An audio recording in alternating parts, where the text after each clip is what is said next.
এখন আমি কি বানাবো এই ম্যাজিক পেন্সিল দিয়ে? ইয়ামি যাও বাজার থেকে টমেটো নিয়ে আসো। এত ঠান্ডার ভিতরে বাজারে কে যাবে? একটা কাজ করি, এই জাদুর পেন্সিল দিয়ে টমেটো বানিয়ে দেই। এই তো টমেটো আঁকা হয়ে গেছে। আরে বাহ, টমেটো তো চলে এসেছে। তার মানে আমার জাদুর পেন্সিল ঠিক হয়ে গেছে। হ্যাঁ, এইটা এখন আর তোর নেই, এটা আমার, কারণ এই পেন্সিলকে আমি ঠিক করেছি। এই দেখো আম্মু, আমার নতুন ড্রেস, আর এই দেখো আমার নতুন শুজ আর নতুন ব্যাগ। সেটা না হয় বুঝলাম, কিন্তু তুই এতগুলো টাকা কোথায় থেকে পেলি? নিশ্চয়ই আমার ব্যাগ থেকে চুরি করেছিস। না না, আমি তোমার ওইখান থেকে টাকা নেইনি, এগুলো তো আমার জমানো টাকা দিয়ে কিনা। তাহলে তো খুবই ভালো, কিন্তু এই দেখ, এই বান্টিটা একটা টাকাও জমাতে পারে না। তুই আম্মুর কাছে আমাকে বকা শোনালি, আমি তোকে দেখে নেব। Happy birthday Binni. Thank you. Happy birthday Binni. আর এই নাও তোমার গিফট। ও thank you so much Bunty. আরে আমি তো গিফট আনতে ভুলে গেছি, আমার কাছে তো ম্যাজিক পেন্সিল আছে। একটা কাজ করি, ম্যাজিক পেন্সিল দিয়ে গিফট বানিয়ে নিয়ে আসি।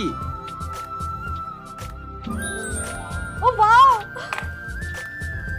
এই নে বিন্নি, তোর জন্য gift. Thank you so much, এত বড় গিফট। এই তো জাদুর পেন্সিলটা আমি পেয়ে গেছি। একটা কাজ করি, আরেকটা নকল পেন্সিল বানিয়ে এখানে রেখে দেই। এই তো নকল পেন্সিলটা বানানো হয়ে গেছে। এইবার এই পেন্সিলটাকে এইখানে রেখে দেই। তুমি কি ফ্রি ফায়ার কে ভালোবাসো নাকি তোমার মা বাবাকে? যদি তোমার মা বাবাকে ভালোবাসো তাহলে ভিডিওটিতে একটি লাইক এবং চ্যানেলটিকে সাবস্ক্রাইব করে দাও। লাইক সাবস্ক্রাইব না করলে আমি ধরে নিব তুমি তোমার মা বাবাকে ভালোবাসো না। আর কমেন্টে 1 নাকি 2 এইটা লিখে যাও। ও শিট, আমি তো আমার পেন্সিলটাকে এখানে রেখে গিয়েছিলাম। তাও ভালো, আমার ছোট ভাই আমার পেন্সিলটাকে নিয়ে নেয়নি। এখন আমি এই পেন্সিলটা দিয়ে একটা বিটিএস ফ্রেম বানিয়ে নেই আমার রুমের সাজিয়ে রাখার জন্য।